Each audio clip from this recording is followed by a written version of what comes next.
Hello, it's Talking Reds, Gareth Roberts, Craig Hannan, and we're not going to talk about Phil Coutinho.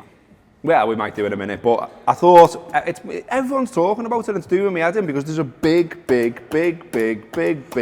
Not enough people have been talking about big game tomorrow against Everton. The Derby, the FA Cup, it matters, it counts. We're playing Everton, it's important. We must beat them. We must be the best in the city. We must be able to go into Blue Noses' faces and go, ah! That's what it's all about. I want to knock them out the cup. I want Liverpool to batter them at Anfield under the lights on a Friday night on the telly. I know we're talking about Phil Coutinho. Sound okay, good player, might go to Barcelona. Sound, we get it. It's everywhere. It's on every bit of news. Let's talk about the Derby though. Let's talk about the Derby because it's tomorrow. Because Liverpool are on their best run under Jurgen Klopp, unbeaten in 16 games. So let's stop talking about Phil for a bit. Let's start talking about that. Coutinho's out of that game with a thigh injury. Some people think that's true. Some people think that's false. I'll leave that up to you. We're not getting into that. Salah and Mane are on a round trip to Ghana as of tonight somewhere. And Salah recently had a groin injury. So that's 3 of the Fab 4 that might not play. That's a bit of a worry, isn't it? Yeah, it's a bit of a worry. I think Mane should play though. I think in one of the podcasts that they did with Jonathan Northcroft, Neil and John, he spoke about it and he spoke about the reasons why Klopp might have done this, that he treats them as humans, that this is a thing they should be proud of and they should be able to go over and receive the reward. And I believe that the time difference, there is no time difference, and that they're on this private jet. It'll have a bed on it. They'll roll out the works for them. So I'm not too worried about that. And Salah's out, so it doesn't really make a difference on that front. Well, we think he might play. Mane and Firmino are going to be so important in this game. I just don't want it to turn into what it did the last time, where we toiled a little bit and we were almost lowered to Everton's level. I want to go out there and hammer them, and I think we will. I think we will. I'm excited about it. I don't think enough people have been talking about this game. There's been too much on transfers. There's been too much on Phil Coutinho. We play Everton tomorrow. It's and like you say, it's under the lights, and I don't know what makes that more exciting, but it does. The fact that it's a 5 to 8 kickoff, 5 to 8 kickoff, straight out of work into the pub, and then we hopefully dismantle Everton. Well, listen, a year ago, Liverpool fielded the youngest ever starting lineup in the club's history, but that was against Plymouth. And whatever Klopp does with this lineup here, you expect he'll still go strong with it. I imagine when he sort of sat down at the start of the season and was planning it out, this was a fixture where he thought, we'll throw in Ings, we'll throw in Woodburn, we'll be going young with the side again. But it's Everton though, and it's important, and that is important. It's important that we get the upper hand and keep the upper hand over them forevermore. That's what we want. That's important. That's part of Liverpool's identity. So I expect them to go strong as he can. It's also 6 years without a trophy now for Liverpool, and that's important as well. And look, I know some people bemoan where the FA Cup is now. My generation, I still love that competition. I think it's a trip to Wembley, it's a piece of silverware, it puts smiles on kids' faces when you bring it back to the city and go round in an open top bus. It's important, and when you win a trophy, people stop saying things like 6 years without a trophy. Also as well, Everton haven't beat us at Anfield since 1999. And we'd like to keep that record up because again, it's important. And we can ensure that it's another year for Everton without a trophy, 1995. But just on trophies, I don't like to hear anyone downplay the FA Cup because, like you say, it's been the last. It's the most realistic chance of winning something this season. Exactly, the last trophy was 2012, and Liverpool exists to win trophies. And we can talk about the Champions League, but the likelihood is we don't win the Champions League because you said yesterday we would. I know, but that's me being positive. But the likelihood is that they're going to be teams stronger than us. It'll take anyway. On the FA Cup, I just don't understand that. Just we haven't won anywhere near enough trophies, and in recent times. And you see, if you're winning trophies, things like this Phil Coutinho nonsense doesn't happen, because if you're winning trophies, you see it with David De Gea. We were talking about David De Gea on the gutter yesterday. Real Madrid wanted him. Real Madrid came back for him. He never pushed for a move, but that's because he won 2 trophies last year and he won a trophy the year before, and United are shit. And I just think that if Liverpool are winning trophies, if players sign for Liverpool knowing that over the next 5 years they're going to win some trophies, it makes them more likely to sign in the first place. Do you know what I mean? Yeah. And at the moment we can't tell players that that's going to happen because it hasn't. Well, we've got 2 tickets to give away for the Everton for the Derby tomorrow night. They're here. I've printed them out massive. So you're going to have to go the match with a massive ticket. Imagine that in the turnstile. All right, lad, get on that. No, but they are for the Carlsberg Dugouts, Cop side, Liverpool v Everton, 2 of them. And we're running a competition for that one. It's exclusive to the Talking Reds video, so you've got to watch this and got onto it. To be in with a chance, there's a form at the bottom of this, basically.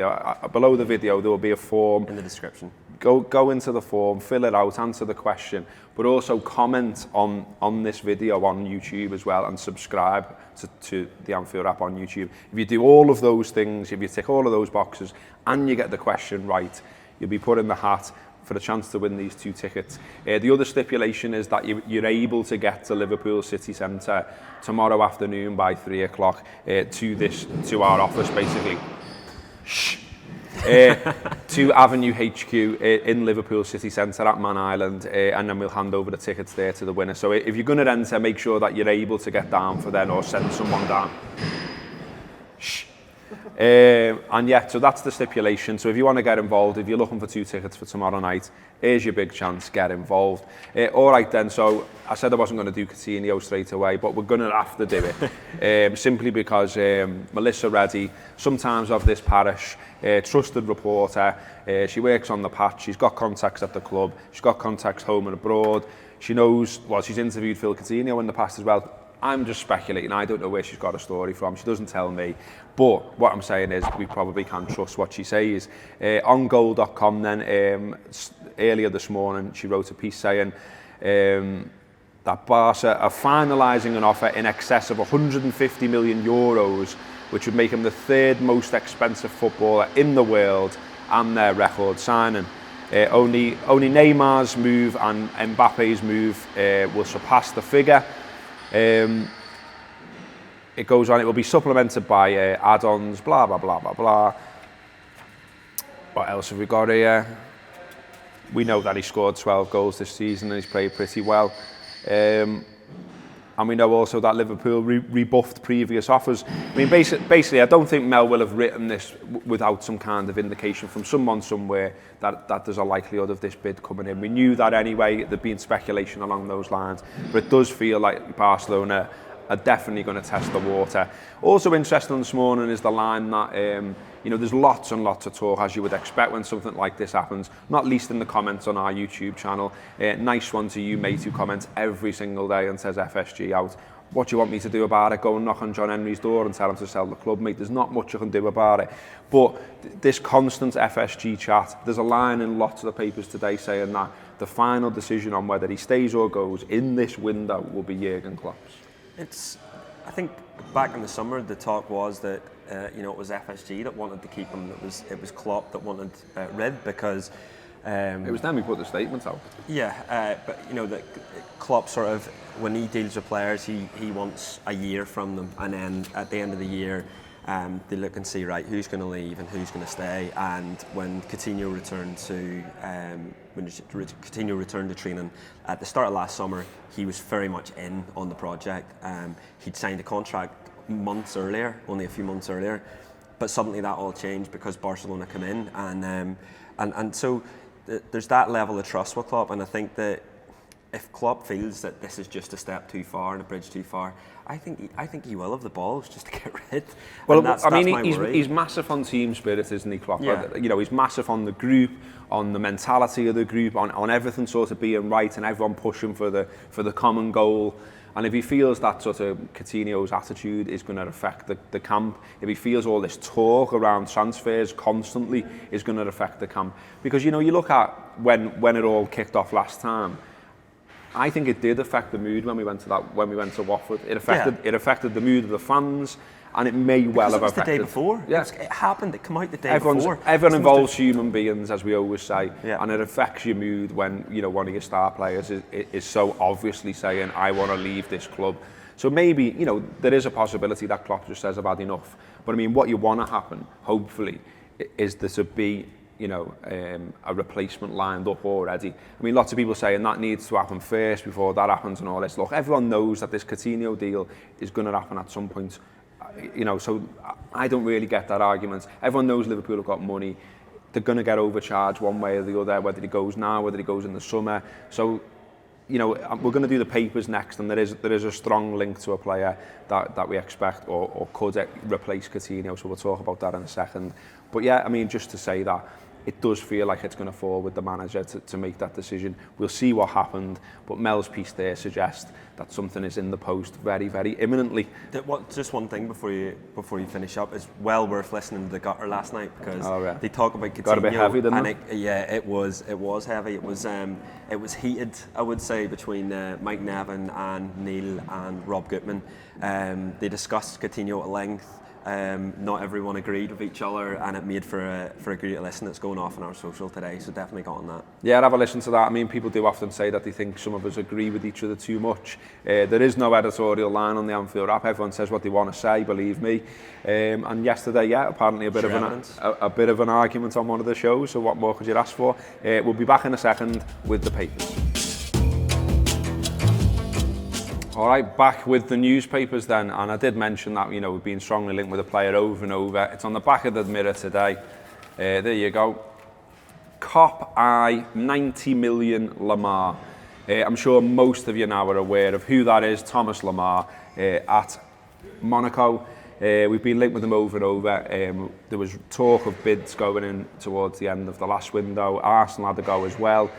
Chelsea, Man United as well, supposedly interested. But yeah, John Cross and David Maddock in today's Mirror suggesting that is basically Liverpool's top target to fill the gap. See what they've done there? Fill the gap. There's always a great pun in the Mirror. Lamar, 22, widely considered one of the best young attacking talents in Europe. So we'll see. I mean, it would be nice to get him in if we definitely think Coutinho is going to go in this window. It'd be nice to just get him in anyway and keep the both of them and have a good tilt at, you know, finishing second, which I think is within reach, going far in the Champions League, winning the FA Cup. That'd be a good season, wouldn't it? Look, just win a trophy. Yeah. I just want a trophy. So I want a trophy so bad. Fourth, obviously, for the continued progression under Klopp. Brilliant, and a run in the Champions League, just to show Europe how good this side are, really. I would like to see Lamar come in. I would like to see him come in as well as Coutinho, but I don't think we'll see that, really. I don't expect Lamar to come in if Coutinho doesn't leave, but we'll see. Lots of the other papers concentrated on this. Wenger raging about a farcical penalty in the 2-2 draw with Chelsea.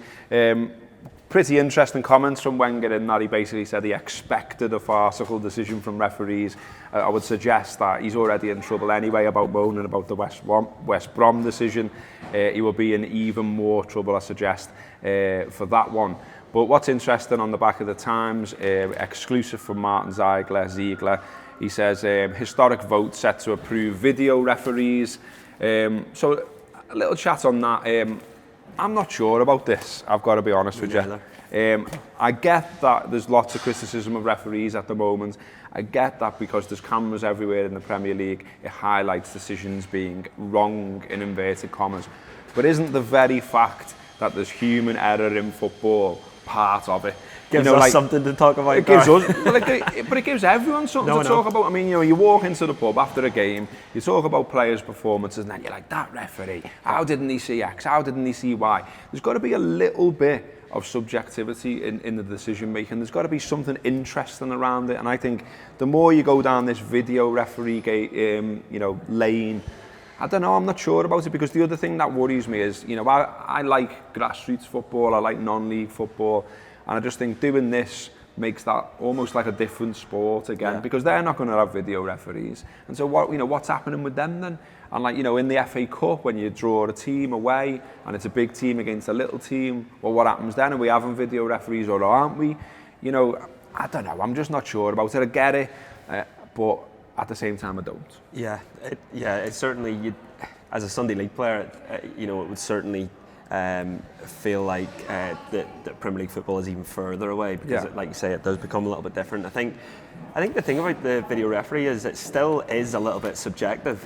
There is still going to be a debate around it. It's just going to slow things. And look, I'm all for anything that will help make referees make the correct decisions. But like you say, there is that sort of niggle and doubt about it, in that like it gives us something to talk about, and the whole point of football and the whole fun of football is debate and a little bit of bias on your club, debating with opposition fans. And I think the goal line technology was a must. That was a must, makes sense, because that makes total sense, and it doesn't slow anything down. It'd be interesting to see, because I've seen it in, was it Italy where I saw it online, where it was a Roma game where in the last minute I think they scored, and then it went to the video referee. And the referee stood for at least 2-3 minutes watching the screen, because he can't work it out still. So it still is that subjectivity still about it. Well, we've had the diving thing this season, haven't we? And supposedly things getting referred to a committee to decide whether players have dived on purpose and all that sort of thing.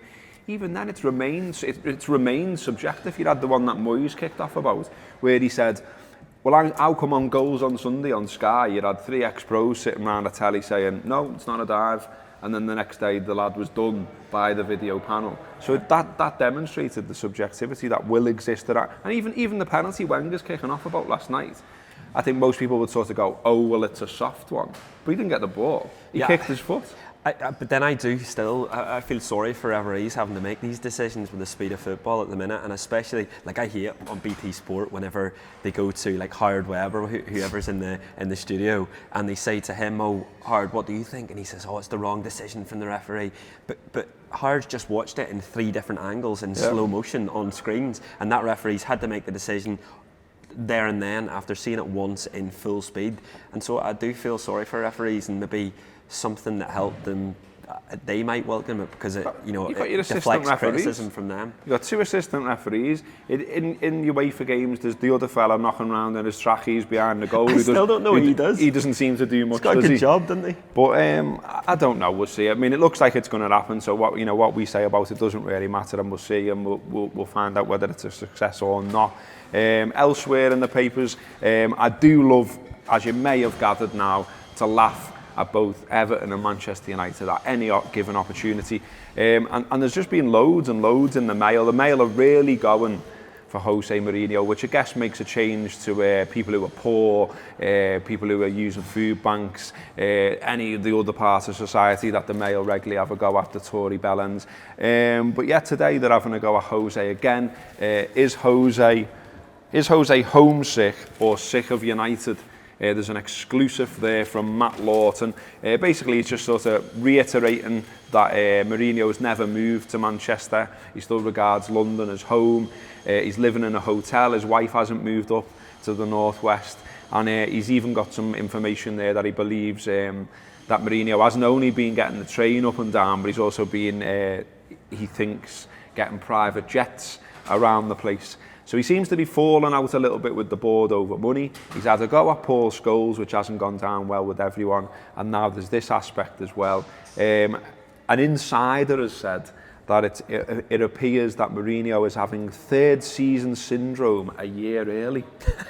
Do you know what? I wonder if all this has a little bit to do with the fact that Guardiola's City are walking the league and look like they were going to have, they have all the money in the world they want to spend. They look like they're going to be adding players like Alexis Sanchez or whoever, and they look like they might be an absolute force in Europe over the next 5 years. And I just wonder if that has a little bit to do with it. But the funny bit about Mourinho was that, from the beginning, he's been complaining about Manchester. It's actually not that bad up here up north. Manchester's a decent city as well. So yeah, give that a go instead of travelling up and down from London. Let's not go too over the top about Manchester, eh? That's all right. It's a decent city. In the Mail, it's better than London. In the Mail today as well, they've done it. They've compiled a pay league. The reason being that they're saying that Harry Kane, with all his goals and his calendar year records and all this sort of madness, they're saying that Spurs are going to have to break their wage ceiling to give him a new deal, which they expect to be around £200,000 a week, which would make him joint 6th biggest earner in the Premier League according to the Mail. And so they've compiled this bit of a league, and I just thought it'd be quite interesting to just have a quick look where Liverpool are on it, because, you know, there's the constant conversation amongst fans about where Liverpool should be in the league, where is their fight, you know, should they be challenging for the title, is that realistic, and are they paying enough wages-wise and transfers-wise and everything else. It's the debate that goes on forever. So according to this league, Pogba's the highest paid player in the league, 290 grand a week, followed by Lukaku, 250 grand a week. Excuse me. Aguero, 220 at City. Torre, 220 at City. Ibrahimovic at Man United. And all the way down, it's Man United, Man City, Man United. Chelsea in there with Hazard, he's on 200 grand. You have to go down to Van Dijk, joint 10th. He's on 180 apparently at Liverpool. Coutinho also on 180 according to the Mail. And then further down you've got Sturridge, 150,000, and Milner, 120,000. No surprise to see there's absolutely loads of dough washing around the league, but it's the Manchester clubs. I'm going to cough again. Sorry. It's the Manchester clubs that are spending all the dough. And that, it does make a difference whether people like it or not, doesn't it? Yeah, of course it does. Like, I'm all like, do you know what? It's funny seeing James Milner in there. He's done right for himself, hasn't he? 120 a week. Look, you have to. There's a clear correlation between the teams that spend the most on wages and the teams that do well in this league. And Leicester was an anomaly a few years back, but it's good to see Liverpool in there. You'd probably like them to be in there more because it means they've got more players of that quality. It's likely we'll probably see someone like Salah in there sometime soon, maybe Sadio Mane as well, if Liverpool are doing things right, because he deserves to be. I'd be giving him a new contract sometime soon. It's mad how much money there is in that league. It's interesting as well though, like I was researching an article which should be out there today at some point, just on Klopp's philosophies and how he thinks about the mentalities of the teams that he manages. And he has said in the past that he's not interested in players that are motivated solely by money. He wants them to have this fight, this love of the game. And that might be a little bit idealistic at times, but that is what he believes. So, I mean, we've seen it again, the slaughter and FSG thing forever and ever and ever, every single day. I get it, I understand why people do it, but there's also a manager there who's got an awful lot of power at the club who's playing a part too. So, you know, something we've seen him change his beliefs or alter his beliefs slightly, haven't we, though, in terms of the Van Dijk deal, because that's something he never would have done. I think the most he spent while he was at Dortmund was Mkhitaryan, that was 25 odd million. So he's had to alter his beliefs based on what his rivals are doing, based on the current market. So and we see Van Dijk in there, one of his own signings. So I think if he has to, he will, if it means he has a better chance of winning. Today on the Anfield Wrap, a triple header. Oh yeah. Team Talks out, which is where we discuss what Jurgen Klopp says in his press conference, which is coming up very soon, and then we talk about the opposition, which is obviously Everton. This cough's doing me in. I do apologise. AFQ also out today. The Friday Show also out today. I'm going to hand over to you, Craig, before I cough again. You can talk about merch. Yeah, we've got a merch sale on at the minute. It's 20% off all of our merchandise in store. Doesn't include subscriptions. I believe Sam's going to do one of those things where he puts it on the screen. Last time I asked him to do this, he put a handbag in my hand, so I'm looking forward to seeing what he does this time. But yeah, that's on now. I think it's probably just until all of our stock's sold, because we're on very limited stock in there, so get on that quick. Yeah, I'll keep talking. That's www.theanfieldwrap.com/shop. You'll be able to find that. We've been absolute professionals today, haven't we? In case you fell asleep during the video, just do enter this competition to win these 2 massive tickets to go to a massive game tomorrow night. What more could you want? You're in the Carlsberg dugout there. I mean, I don't know if that means you get some food or drink or whatever. You tell us. This is down to, by the way, our friends, our fans bet. So thanks to them for giving these tickets over to the Anfield Wrap for this game. Do enter the competition. Do keep listening to the Anfield Wrap. Do buy some merch. Do support what we're doing. Do comment below. Love ya. Up the Reds. See you tomorrow.